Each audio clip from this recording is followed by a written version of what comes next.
मस्जिद में आप नमाज पढ़ने के लिए गए, अल्लाह अकबर कह करके आपने हाथ बांधा, नमाज आप शुरू करने जा रहे हैं। अल्लाह के नबी फरमाते हैं सल्लू कमा राअयतुमूनी उसल्ली, नमाज वैसे पढ़ो जैसे अपने नबी को तुमने नमाज पढ़ते हुए देखा है। जैसा तरीका नबी का था नमाज का, वैसे ही तरीके पर हमें नमाज पढ़नी है। अल्लाह के रसूल जब नमाज पढ़ते थे सीने पर हाथ बांधते थे, सबसे पहले दुआए सना पढ़ते थे, अल्लाहुम्मा बाइद बैनी पढ़ते थे, औज़ु बिल्लाह पढ़ते थे, बिस्मिल्लाह पढ़ते थे, सूरे फातिहा पढ़ते थे। आपने ये भी फरमाया बगैर सूरे फातिहा के कोई नमाज नहीं होती। आपने ये भी फरमाया जो सूरे फातिहा न पढ़े फहिया खिदाजुन फहिया खिदाजुन, उसकी नमाज अधूरी है, अधूरी है, अधूरी है, उसकी नमाज पूरी नहीं है, उसकी नमाज पूरी नहीं है। उसके बाद अल्लाह के नबी कोई और सूरत पढ़ते, फिर आप रुकू में जाते और रुकू में जाने के पहले आप रफा यदैन करते, अपने दोनों हाथों को उठाते कंधे तक। रुकू में जब आप जाते आपकी पीठ और आपका सर बिल्कुल बराबर होता और इत्मीनान से आप रुकू करते और अपने दोनों हाथों से अपने घुटने को मजबूती से पकड़ करके आप रुकू करते।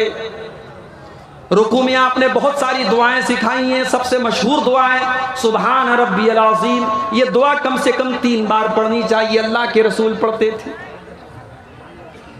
रुकू से उठने के बाद आप सीधे खड़े होते, रफा यदैन करते, अपने हाथों को कंधे तक उठाते, समी अल्लाहु लिमन हमीदा कहते, रब्बना वलकल हम्दु हम्दन कसीरन तय्यबन मुबारकन फी पढ़ते। आप इत्मीनान से खड़े रहते। उसके बाद आप सजदा करते और सजदे में जाते वक्त पहले अपने हाथों को जमीन पर रखते, फिर अपने घुटने को बाद में रखते। सजदे में कम से कम 7 चीजें जमीन के ऊपर अल्लाह के प्यारे नबी रखते थे। अपनी पेशानी को जमीन पर रखते थे, अपनी नाक को जमीन पर रखते थे, पेशानी और नाक दोनों को एक मानते थे। आप दोनों हाथों को जमीन पर रखते, दोनों घुटनों को जमीन पर रखते और दोनों पैरों को भी जमीन पर रखते और पैरों की उंगलियों को मोड़ करके उनका रुख किबला की तरफ कर लेते और आप इत्मीनान से सजदा करते। सजदे में आपने केहुनियों को जमीन पर बिछाने से मना किया और आपने फरमाया कुत्ते की तरह अपने हाथों को सजदे में जमीन पर बिछा करके सजदा न करो। मर्द का भी यही तरीका है, औरत का भी यही तरीका है। औरत भी सजदा ऐसे ही करेगी जैसे मर्द करता था। कोई भी सही हदीस ऐसी नहीं कि मर्द का सजदा करने का तरीका अलग और औरत का तरीका अलग है। दोनों का तरीका सेम होगा, दोनों का तरीका एक होगा। सजदे में आप अलग अलग दुआएं पढ़ते थे। सुबहान रब्बियल आला भी पढ़ते थे, सुब्बूहुन कुद्दूसुन रब्बुल मलाइकती भी पढ़ते थे और भी दुआएं आप पढ़ते थे कम से कम 3 बार। सजदे से उठने के बाद इत्मीनान से आप बैठ जाते थे। अल्लाहुम्मा ग़फ़िरली वरहमनी वहदिनी वआफ़िनी वरज़ुक़नी, ये दुआ आप पढ़ते थे। फिर दूसरा सजदा करते थे। दूसरा सजदा करने के बाद इत्मीनान से आप बैठे रहते थे और फिर उठ करके आप दूसरी रकात के लिए आप उठते थे और जैसे आपने पहली रकात पढ़ी थी आप दूसरी रकात पढ़ते थे। अगर वो नमाज 3 रकात वाली या 4 रकात वाली होती थी, अल्लाह के प्यारे नबी 2 रकात पढ़ने के बाद अत्तहियात पढ़ते थे। और अत्तहियात में जो हदीस से जो चीज़ें साबित हैं कि अत्तहियात के शुरू से लेकर के सलाम फेरने तक आप अपनी उंगली को उठाए रहते थे। ये हमारे बहुत सारे भाइयों ने जो तरीका बना लिया है कि अशहदु अल्लाह के ऊपर उठाते हैं और इल्लल्लाह के ऊपर उंगली को नीचे कर देते हैं। माफ कीजिए, ये हदीस से साबित नहीं है। पूरे तशहुद में अत्तहियात आपने जब से शुरू की है, सलाम फेरने के टाइम तक आपकी उंगली ऐसे उठी रहेगी। बीच बीच में आप थोड़ा थोड़ा उंगली को हरकत देंगे। जब दरूद शरीफ पढ़ेंगे तब आप हरकत देंगे, दरूद शरीफ के बाद की दुआएं जब आप पढ़ेंगे तब आप हरकत देंगे। ये हरकत देना भी अल्लाह के रसूल सल्लल्लाहु अलैहि वसल्लम से साबित है। तीसरी रकात के लिए जब आप खड़े होते तो आप रफा यदैन करके अपने हाथों को सीने पर बांध लेते। तीसरी और चौथी रकात में आप सूरह फातिहा पढ़ते थे, कभी कभी कोई और सूरत भी पढ़ लेते थे, लेकिन आमतौर से सिर्फ सूरह फातिहा पढ़ते थे। और जब आप नमाज के आखिरी तशहुद में बैठते थे तो अपने बाएं पैर को आप दाहिने पैर के नीचे से निकाल के अपनी कमर के बल बैठा करते थे और अत्तहियात पढ़ते थे। अत्तहियात के बाद दरूद शरीफ पढ़ते थे। दरूद शरीफ के बाद आप मुख्तलिफ दुआएं पढ़ते थे। अल्लाहुम्मा इन्नी ज़लमतु नफ्सी वाली दुआ भी पढ़ते थे। अल्लाहुम्मा इन्नी अऊज़ु बिका मिन अज़ाबि जहन्नम वाली दुआ भी आप पढ़ते थे। उसके बाद आप अस्सलामु अलैकुम व रहमतुल्लाह, अस्सलामु अलैकुम व रहमतुल्लाह, दाहिने और बाएं तरफ आप सलाम करें। ये है अल्लाह के रसूल की नमाज का तरीका। अब कोई अगर ये कहता है मौलवी साहब आपने तरीका तो बता दिया, लेकिन हम तो उसी तरीके पर नमाज पढ़ेंगे जो बाप दादा से हम देखते चले आए थे। माफ करना मेरे भाई, अल्लाह ताला के आपसे ये नहीं पूछा जाएगा आपके बाप दादा कैसे नमाज पढ़ते थे। अल्लाह ताला के यहाँ ये पूछा जाएगा आपकी नमाज रसूल के तरीके के मुताबिक थी कि नहीं थी। इसलिए कि अल्लाह ने ऐलान कर दिया, लक़द कान लकुम फी रसूलिल्लाहि उस्वतुन हसना। ओ लोगो, जब मैंने अपने रसूल को तुम्हारे लिए नमूना बना करके भेजा है तो तुमने मेरे नबी के तरीके पर नमाज क्यों नहीं पढ़ी। एक सहाबी मस्जिद में आते हैं, 2 रकात नमाज पढ़ते हैं। नमाज पढ़ने के बाद वो अल्लाह के रसूल को आकर के सलाम करते हैं। अल्लाह के प्यारे नबी उनके सलाम का जवाब देते हैं और जवाब देने के बाद अल्लाह के नबी कहते हैं, इरजे फसल्ली फ़इन्नका लम तुसल्ली, जाओ तुम फिर से नमाज पढ़ो, तुम्हारी नमाज नहीं हुई। सहाबी फिर से आते हैं, फिर से 2 रकात नमाज पढ़ते हैं, फिर आकर के अल्लाह के रसूल को सलाम का जवाब देते हैं। अल्लाह के रसूल सल्लल्लाहु अलैहि वसल्लम सलाम का जवाब देते हैं और कहते हैं, जाओ फिर से नमाज पढ़ो, तुमने नमाज नहीं पढ़ी। जब 3 बार ऐसा हो जाता है, सहाबी अल्लाह के नबी से कहते हैं कि अल्लाह के नबी आप ही बता दीजिए कि नमाज कैसे पढ़ी जाए। अल्लाह के प्यारे नबी अपने सहाबी को समझाते हैं, जब तुम नमाज के लिए खड़े हुआ करो तो इत्मीनान से खड़े हो जाओ, जल्दीबाजी में नमाज न पढ़ो, इत्मीनान से नमाज पढ़ो। सूरह फातिहा पढ़ो, कोई सूरत पढ़ो, फिर इत्मीनान से रुकू करो, फिर इत्मीनान से रुकू के बाद खड़े हो जाओ। तुम्हारी नमाज में सुकून होना चाहिए, इत्मीनान होना चाहिए। जल्दबाजी वाली नमाज अगर तुमने पढ़ी तो तुम्हारी नमाज अल्लाह ताला क्या मानी नहीं जाएगी। मेरे भाइयों, अपनी नमाजों का जायजा हम और आप ले लें कि हमारी नमाजें अल्लाह के रसूल के तरीके के मुताबिक हैं क्या। और आगे बढ़ो, ये तो नमाज का मामला हो गया। शेरशाह वादियों का इलाका है, बहुत बढ़िया वादी है आपकी इस पूरे सीमांचल के एरिया में। शादियां आप कर रहे हैं, बारात भी लेकर के जा रहे हैं, शादी के अंदर जहेज की डिमांड भी हो रही है, लाखों लाखों रुपये जहेज लिया जा रहा है। और बड़े फख्र के साथ हम ये भी कहते हैं कि पूरी शेरशाह वादी कौम अहले हदीस है, हम कुरान और हदीस के मानने वाले हैं, हमारी पूरी कौम अहले हदीस है। मेरे प्यारे भाइयों, अहले हदीस होने का दावा करना ये अलग बात है और उस पर अमल करके दिखाना ये अलग बात है। अगर हम अपने आप को अहले हदीस मानते हैं और कुरान और हदीस पर चलने वाला अपने आप को कहते हैं, तो फिर कुरान की ये आयत हम शादी ब्याह में क्यों नहीं पढ़ते और कुरान की इस आयत को अपने शादी ब्याह पर क्यों फिट नहीं करते। लक़द काना लकुम फी रसूलिल्लाहि उस्वतुन हसना। ओ लोगो, मेरा नबी तुम्हारे लिए नमूना है, मेरा नबी नमाज में भी तुम्हारे लिए नमूना है, मेरा नबी शादी ब्याह में भी तुम्हारे लिए नमूना है। हर साल जहेज के ऊपर तकरीरें हो रही हैं, मगर कोई फर्क नहीं हो रहा है। गरीब बाप बेचारा लड़की की शादी कैसे करे, समाज में कोई समझने वाला नहीं है। या तो वो लोगों के सामने भीख मांगे और अपनी बेटी के जहेज का इंतजाम करे, या वो बेचारा सब्र करे और इस उम्मीद में लगा रहे कि मेरे पास पैसे का इंतजाम हो जाए तो मैं अपनी लड़की की शादी करूंगा।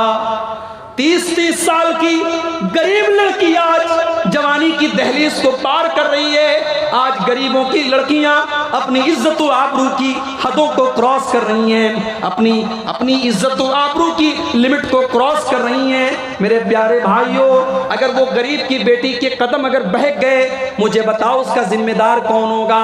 आपने नमाज तो रसूल के तरीके के मुताबिक पढ़ी, आपने रोज़ा तो नबी के तरीके के मुताबिक रखा, आपने हज तो नबी के तरीके के मुताबिक किया, मगर माफ कीजिएगा, आपके शादी ब्याह में रस्म रिवाज की जो लंबी लिस्ट है उसको अगर आपने नहीं तोड़ा और उसको आपने खत्म नहीं किया तो आपने इस आयत पर अमल नहीं किया। लक़द कान लकुम फी रसूलिल्लाहि उस्वतुन हसना, कि तुम्हारे लिए अल्लाह के रसूल की जिंदगी नमूना है। नहीं मौली साहब, सदियों से ये रस्म चली आ रही है, जहेज की रस्म और बारात की रस्म सदियों से चली आ रही है। इसे तोड़ना इतना आसान काम नहीं है।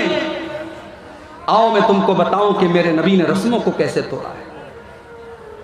मेरे नबी तो दुनिया में इसीलिए आए थे कि रस्मों को खत्म करें। इंसानियत के कंधों पर रस्म रिवाज की जो बेड़ियां थी, जो जंजीरें थी, अल्लाह के प्यारे नबी रस्म रिवाज की उन बेड़ियों को तोड़ने के लिए दुनिया में आए थे। जब अल्लाह के नबी दुनिया में आए तो एक रस्म ये भी थी कि लड़कियों को लोग अपने घरों में पैदा होने को हकीर मानते थे। लड़कियां पैदा होती थी तो अरब के अंदर बहुत सारे कबीले ऐसे भी थे जो लड़कियों के पैदा होने के बाद उनको जिंदा जमीन में दफन कर देते थे।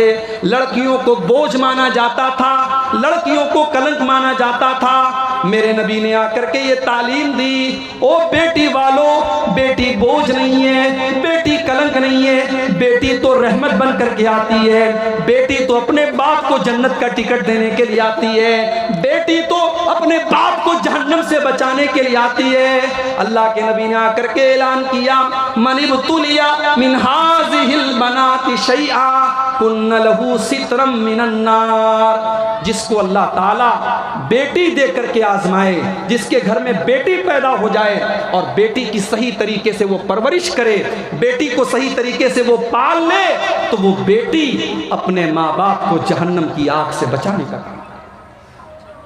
और जानते हो, अल्लाह के नबी अपनी बेटियों से बहुत प्यार करते थे। आज तो कितने लोग हैं बेटी अपने बाप से बात करने से कतराती है।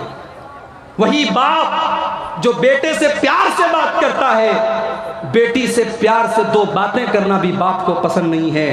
सुन लो, अगर कोई अपनी बेटी के साथ ऐसा व्यवहार करता है, कान खोल करके सुन ले, ये जनाब मोहम्मद रसूलुल्लाह सल्लल्लाहु अलैहि वसल्लम का तरीका नहीं है, ये मेरे नबी की सीरत नहीं है।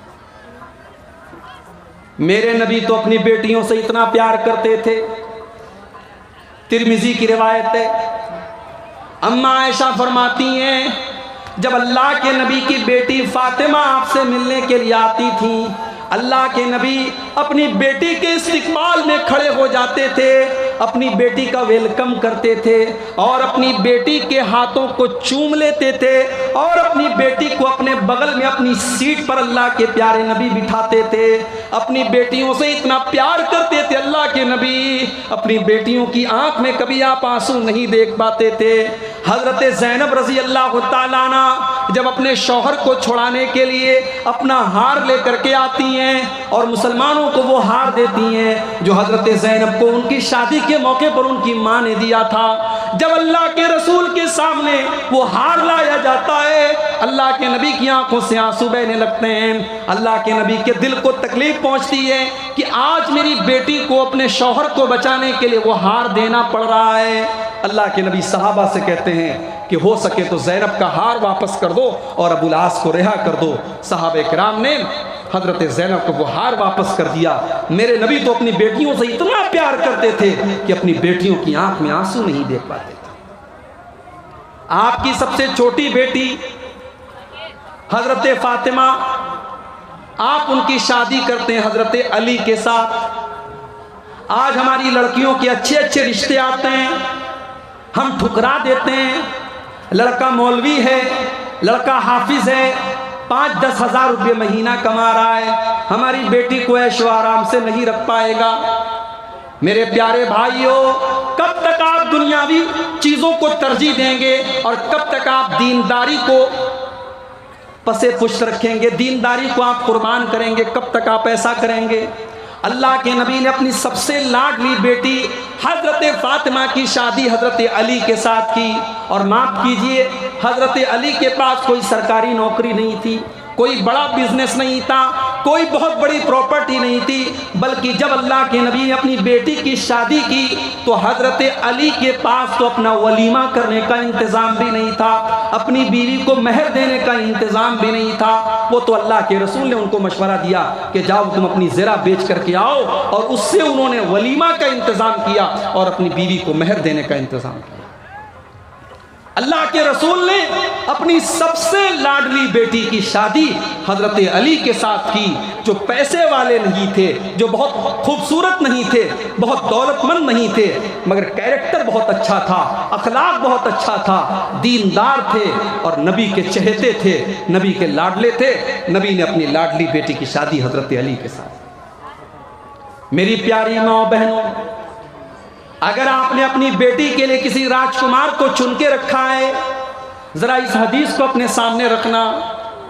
हजरत फातिमा हजरत अली के घर में आती हैं और इतनी गुर्बत की जिंदगी गुजारती हैं कि हजरत अली के घर में नबी की लाडली बेटी को चक्की भी चलाना पड़ता है, अपने हाथों से सारे काम करने पड़ते हैं। हजरत फातिमा के हाथों पर चक्की चलाने की वजह से निशान भी पड़ जाते हैं, उनके हाथों पर नील भी पड़ जाते हैं। नबी की लाडली बेटी और उसके हाथों पर निशान पड़ जाते हैं। हजरत फातिमा को पता चला मेरे बाप के पास, मेरे अब्बू के पास कुछ गुलाम आए हैं, कुछ नौकर चाकर आए हैं। हजरत फातिमा अल्लाह के रसूल के पास आती हैं कि मुझे भी कुछ नौकर चाकर मिल जाए, मुझे भी कुछ सहारा मिल जाए, मेरे घर के कामों में मेरा हाथ बटाने के लिए कोई नौकर मिल जाए। जब हजरत फातिमा आती हैं, बुखारी के अल्फाज हैं, अल्लाह के नबी से मुलाकात नहीं होती, अल्लाह के नबी से मुलाकात नहीं होती, तो हज़रत फ़ातिमा वापस चली जाती हैं और हज़रत आयशा से कहती हैं कि मेरे अब्बा जान आए तो उनको ये पैगाम पहुंचा दीजिएगा कि आपकी बेटी आई थी और आपकी बेटी को एक ग़ुलाम की ज़रूरत है, आपकी बेटी अकेली काम करते करते थक जाती है, उसके हाथों में निशान पड़ गए हैं, आपकी बेटी को एक ग़ुलाम की ज़रूरत है। शाम को जब अल्लाह के नबी घर आए, हज़रत आयशा ने पूरा वाक़या आपको सुनाया। बुखारी के अल्फाज, अल्लाह के नबी उसी वक्त अपनी बेटी के घर पहुंचे। बेटी के घर पहुंचे, बेटी और दामाद अपने बिस्तर पे सोने की तैयारी कर रहे थे। अल्लाह के प्यारे नबी अपनी बेटी के बिस्तर पर आकर के बैठ गए और आपने फरमाया, ऐ अली, ऐ फातिमा, मेरे पास इतनी ताकत तो नहीं है कि मैं तुम्हें गुलाम दे सकूं, मैं तुम्हें एक नौकर दे सकूं, लेकिन हाँ मैं तुमको उससे भी एक बेहतर चीज़ तुमको दे रहा हूँ। इज़ा अवई तुमा इला फिराशिकुमा, ऐ मेरी बेटी और मेरे दामाद, जब तुम बिस्तर पे सोने जाया करो तो 33 बार तुम सुभान अल्लाह पढ़ लिया करो, 33 बार तुम अल्हम्दुलिल्लाह पढ़ लिया करो और 34 बार तुम अल्लाहु अकबर पढ़ लिया करो। तुम्हें किसी नौकर की ज़रूरत नहीं पड़ेगी, तुम्हें किसी नौकरानी की ज़रूरत नहीं पड़ेगी। ये तस्बीह तुम पढ़ के सो जाओ, तुम्हारी सारी थकावट दूर हो जाएगी, तुम्हारी सारी तकलीफ़ें दूर हो जाएंगी। ये नबी की तरबियत का तरीका था अपनी बेटी ने। ऐसे तरबियत की है अल्लाह के नबी ने अपनी बेटी ने। मेरी प्यारी माँ और बहनों, आज मोबाइल पर और टीवी पर आने वाले सीरियलों ने हमारी बहनों और हमारी नौजवान लड़कियों का ज़हन ऐसा बना दिया है कि आज उन्हें हीरो चाहिए, उन्हें जीन्स और टी शर्ट पहनने वाला और जिम जाने वाला, उन्हें दुनियावी एतबार से खूबसूरत लड़का चाहिए, उन्हें दीनदार होने से मतलब नहीं है, उन्हें नमाजी होने से मतलब नहीं है, उन्हें ईमान वाला होने से मतलब नहीं है। आज हमारी लड़कियों की नज़र अगर है तो लड़कों की खूबसूरती, उनकी स्मार्टनेस और उनकी सरकारी नौकरी और उनके दुनिया में कामयाब होने पर है। आखिरत की कामयाबी और दीन की कामयाबी को कोई नहीं देखता है। तो शादी ब्याह में मेरे भाइयों, ये जो जहेज की रस्म हमने पाली है, अल्लाह के रसूल ने रस्मों को कैसे खत्म किया है, जरा आप गौर करें। अल्लाह के नबी के ज़माने में एक रस्म ये भी थी कि कोई किसी लड़के को अगर गोद ले लेता था तो वो उसका सगा बेटा मान लिया जाता था। गोद लेने वाला लड़का सगा लड़का मान लिया जाता था, और जो औरत किसी लड़के को गोद ले ले वो औरत उस लड़के की माँ मानी जाती थी। उसके जो और बच्चे होते थे, उस जिस बच्चे को गोद लिया गया है उसके भाई बहन माने जाते थे। इस्लाम ने इस रस्म को कंडेम किया, इस्लाम ने इस रस्म पर पाबंदी लगाई, और इस्लाम ने इस रस्म को गलत करार दिया। और अल्लाह ताला ने कुरान की आयत नाजिल की, वमा जाला अदियाकुम, अल्लाह ताला ने तुम्हारे मुंह बोले बच्चों को तुम्हारा सगा बेटा नहीं बनाया। तुमने जिसको गोद ले लिया, जिसको तुमने मुंह से कह दिया ये मेरा बेटा है, वो तुम्हारा सगा बेटा नहीं हो सकता। अल्लाह की नज़र में वो तुम्हारा सगा बेटा नहीं है। अब ज़रा गौर से सुनना, मैं जो बात आपसे कहने जा रहा हूँ। अल्लाह के नबी ने हज़रत ज़ैद रज़ी अल्लाह ताला अन्हु को अपना मुंह बोला बेटा बना दिया। ये हज़रत ज़ैद कौन थे? ये बेचारे अच्छे ख़ानदान के थे, लेकिन डाकुओं ने इनको बचपन में किडनैप करके इनको गुलाम बना के बेच दिया। अब हज़रत ज़ैद गुलाम बन करके मक्का में बिक रहे थे। हज़रत खदीजा रज़ी अल्लाह ताला अन्हा के चचाजाद भाई थे हज़रत हकीम बिन हिज़ाम, उन्होंने ख़रीद लिया हज़रत ज़ैद को और फिर हज़रत खदीजा को उन्होंने दे दिया। फिर हज़रत खदीजा की शादी जब अल्लाह के रसूल के साथ हुई तो हज़रत खदीजा ने हज़रत ज़ैद को अल्लाह के रसूल की खिदमत में दे दिया। अल्लाह के नबी ने हज़रत ज़ैद को इतना प्यार दिया, इतनी मोहब्बत दी कि जब हज़रत ज़ैद का सगा बाप और उनका चचा, जब उनको पता चला कि हमारा बेटा, हमारा भतीजा मक्का में मोहम्मद के पास रहता है सल्लल्लाहु अलैहि वसल्लम, जब उनको ये पता चला कि हमारा बेटा मक्के में एक आदमी के पास रहता है, तो हज़रत ज़ैद का बाप और उनका चचा अल्लाह के रसूल के पास आए और कहा कि ऐ मोहम्मद, हम अपने बेटे को लेने आए हैं, आप हमारा बेटा हमारे हवाले कर दीजिए। अल्लाह के रसूल ने कहा ठीक है, अच्छी बात है, आप ज़ैद से पूछ लीजिए, अगर वो आपके साथ जाने को तैयार है आप शौक से लेके चले जाए। ज़ैद के बाप और ज़ैद के चचा ने आकर के हज़रत ज़ैद से पूछा कि ऐ ज़ैद, हम तुम्हें अपने साथ लेकर के जाने के लिए आए हैं, तुम गुलामी की ज़िंदगी छोड़ दो, चलो अपने घर चलो और आज़ाद की ज़िंदगी गुजारो। हज़रत ज़ैद जवाब देते हैं, ऐ मेरे वालिद और ऐ मेरे चचा, मैं अपने आका को छोड़ करके कहीं जाने वाला नहीं हूँ। मेरा सगा बाप भी उतना प्यार मुझे नहीं दे सकता था जितना मुहम्मदुर रसूलुल्लाह ने मुझको दिया है। मैं अपने आका को छोड़ करके, अपने नबी को छोड़ करके मैं कहीं जाने वाला नहीं हूँ। मैं रहूँगा तो मुहम्मदुर रसूलुल्लाह के साथ रहूँगा। जब बाप ने ये देखा कि मेरा बेटा जाने को तैयार नहीं है, बाप बेचारा मजबूर होकर के चला गया। अल्लाह के रसूल इतना खुश हुए, आपने आकर के मक्के में ऐलान किया, आज से ज़ैद मेरा बेटा है और मैं इसके बाप के जैसा हूं और मेरी प्रॉपर्टी का वारिस भी ज़ैद बनेगा। आपने ऐसा ऐलान कर दिया और पूरे मक्का में लोग हज़रत ज़ैद को ज़ैद बिन मोहम्मद कहने। अब गौर से सुनिएगा जो बात मैं कहना चाहता हूं। जब कुरान की यह आयत नाजिल हुई कि किसी को अपना बेटा बना लेने से वो सगा बेटा नहीं बन जाता, अब इस रस्म को ख़त्म करने के लिए अल्लाह ताला ने अपने नबी को एक हुक्म दिया। हुक्म ये दिया कि ऐ नबी, हज़रत ज़ैनब रज़ी अल्लाह ताला अन्हा जो ज़ैद की बीवी हैं, जब ज़ैद अपनी बीवी को तलाक दे दें तो ऐ मोहम्मद सल्लल्लाहु अलैहि वसल्लम, आप ज़ैद की बीवी के साथ तलाक के बाद जब वो इद्दत पूरी कर ले तो आप उनसे निकाह कर लीजिए। अल्लाह के रसूल को अल्लाह ने हुक्म दिया कि आप अपने मुंह बोले बेटे की मुतल्लका बीवी के साथ, जो समाज की नज़र में आपकी बहू है, अपनी उस लड़की के साथ, उस औरत के साथ आप शादी कीजिए। कितनी बड़ी बात है। आज हमारे समाज में अगर ऐसी कोई रस्म हो और आपसे मैं कहूं कि इस रस्म को तोड़ दीजिए तो आपकी पेशानी पर बल पड़ जाएंगे, पसीना आ जाएगा आपको कि इतनी खतरनाक रस्म।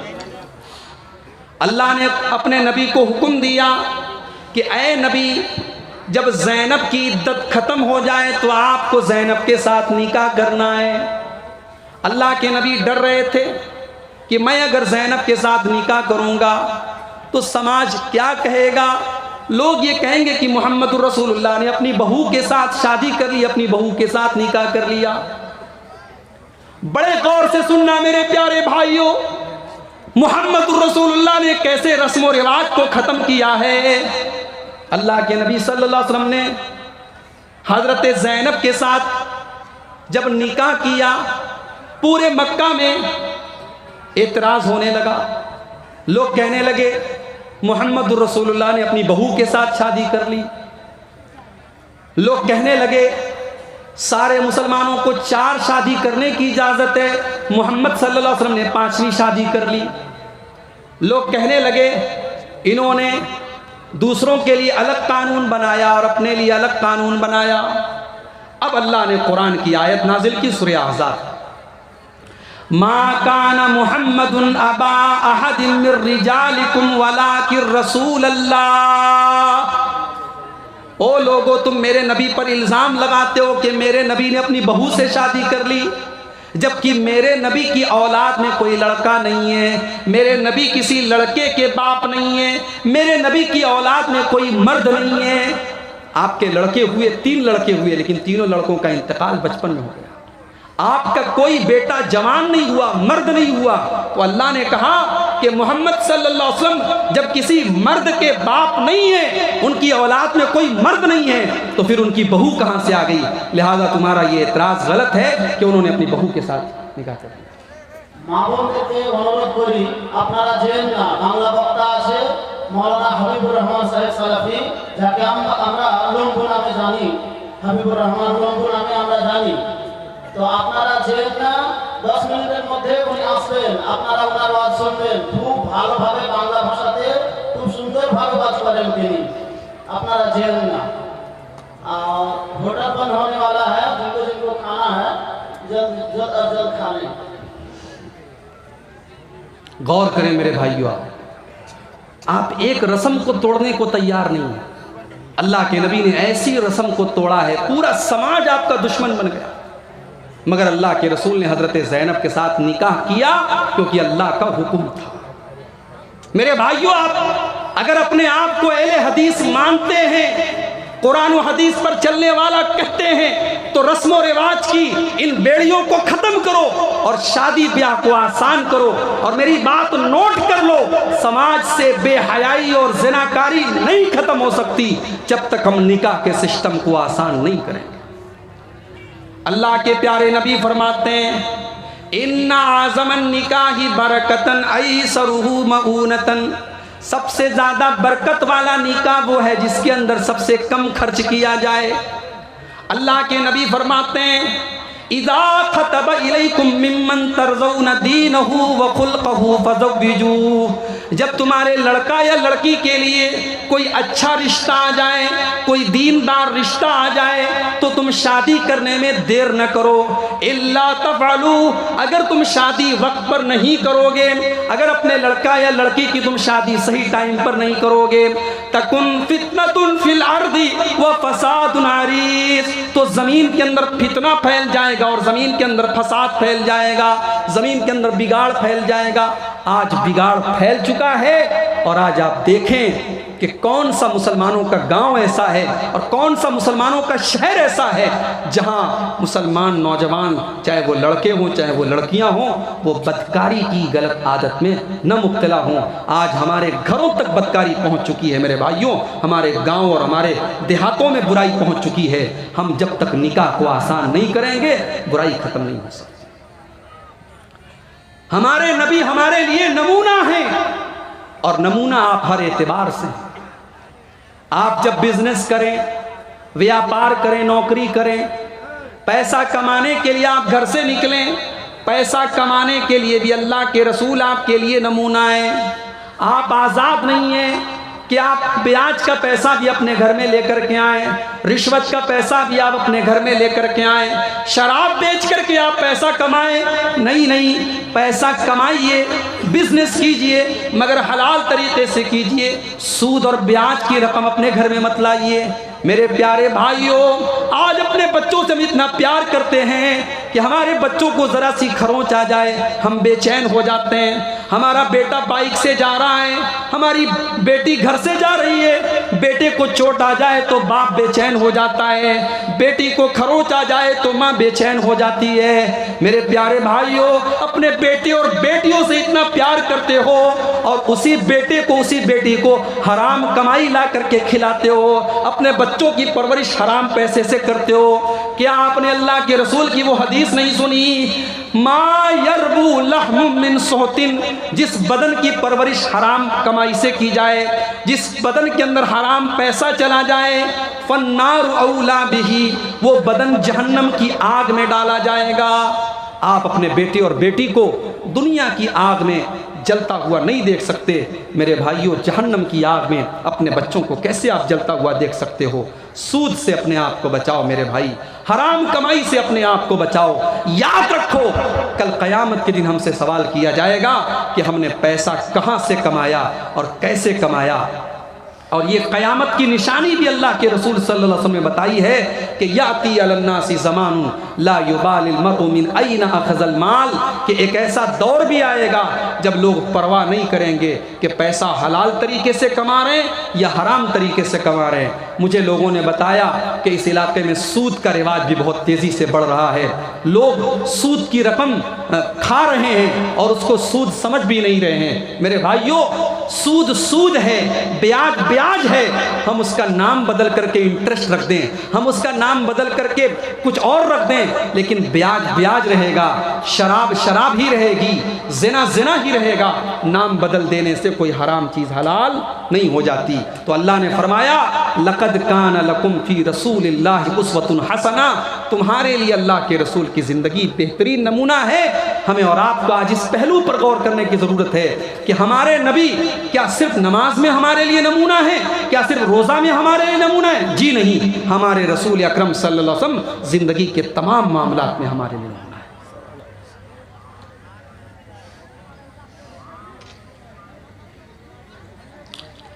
एक सवाल ये आया है कि अगर किसी ने किसी लड़की को गोद लिया है, पाला है, तो वो लड़की पालने वाले इंसान को बाप कह सकती है या नहीं, और पालने वाली औरत को माँ कह सकती है कि नहीं? बिल्कुल कह सकती है।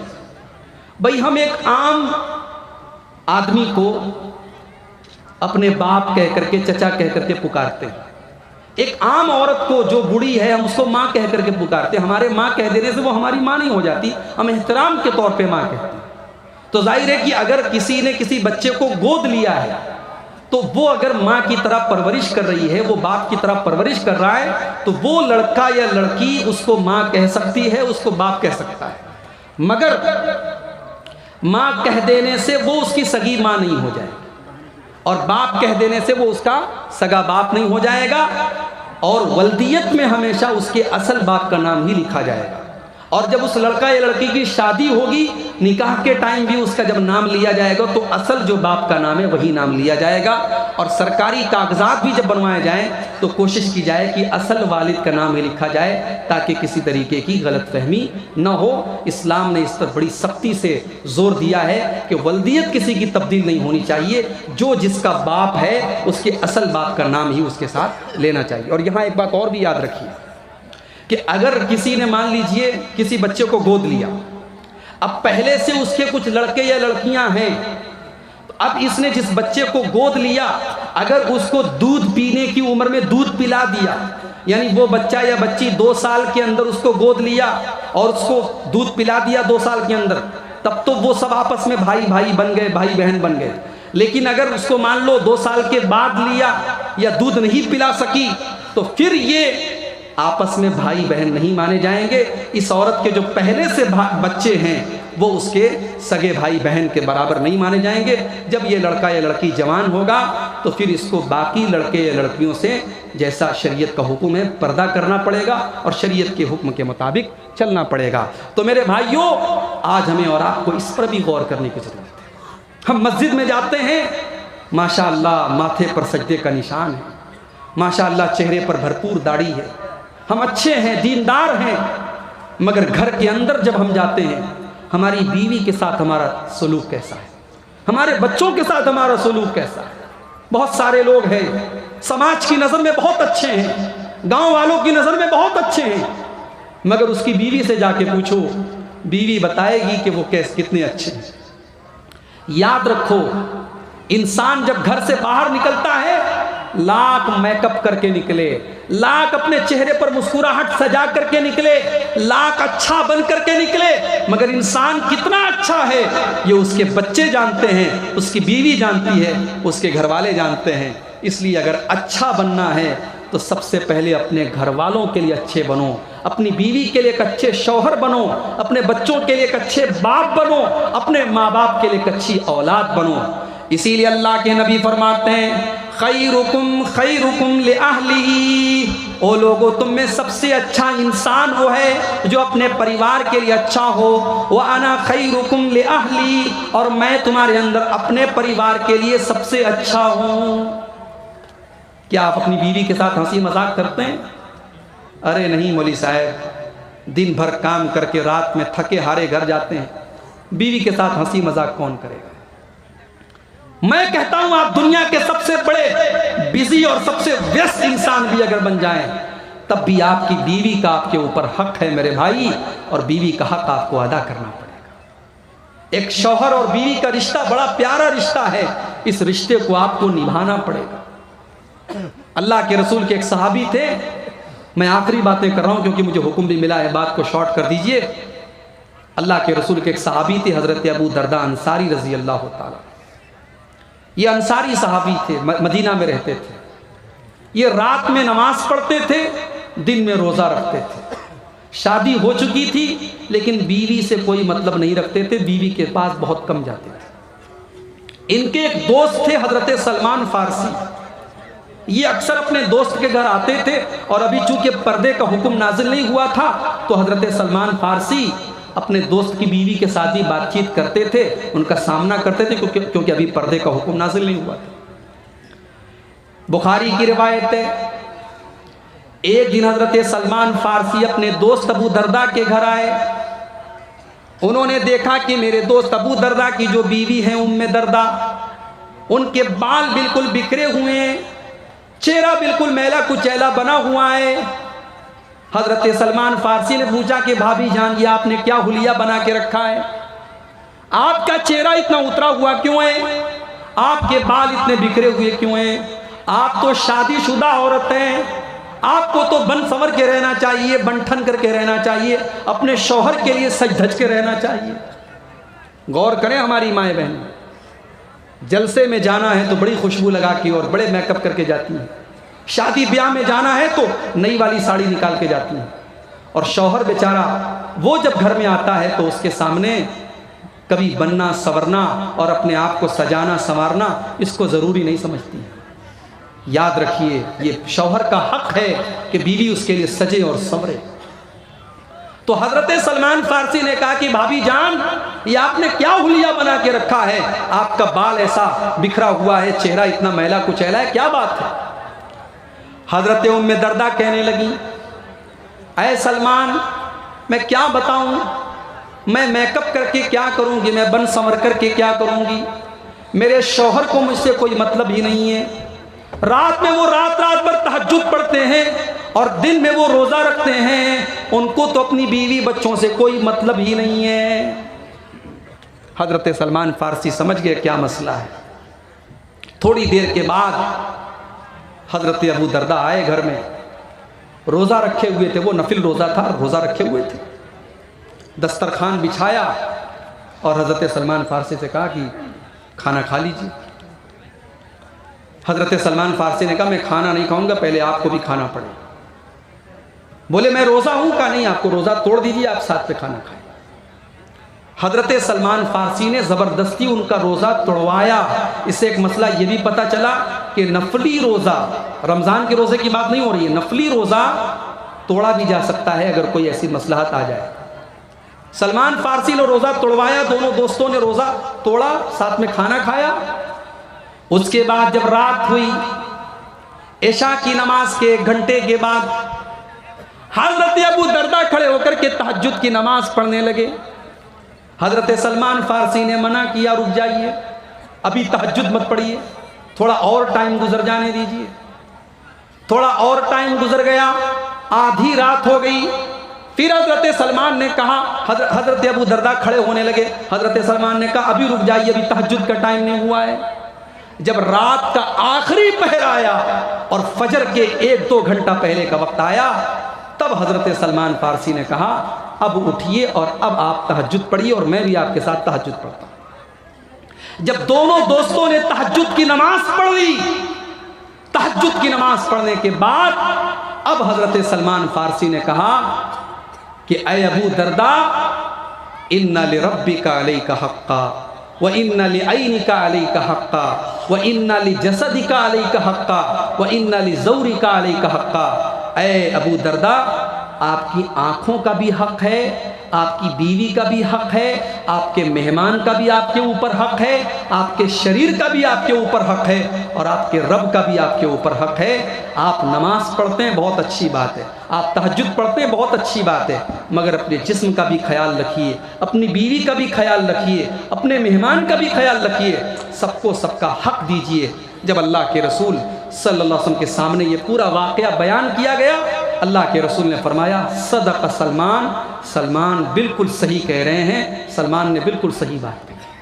तो मेरे भाइयों, इस्लाम तो ये तालीम देता है, इस्लाम इस बात का नाम नहीं है कि आप बीवी बच्चों को भूल जाएं और आप दिन भर नमाज ही पढ़ें और दिन भर आप रोज़ा रखें और बीवी बच्चों का हक अदा न करें। आप एक अच्छे बाप बने, एक अच्छे शौहर बने और एक अच्छे परिवार के आप सदस्य बने।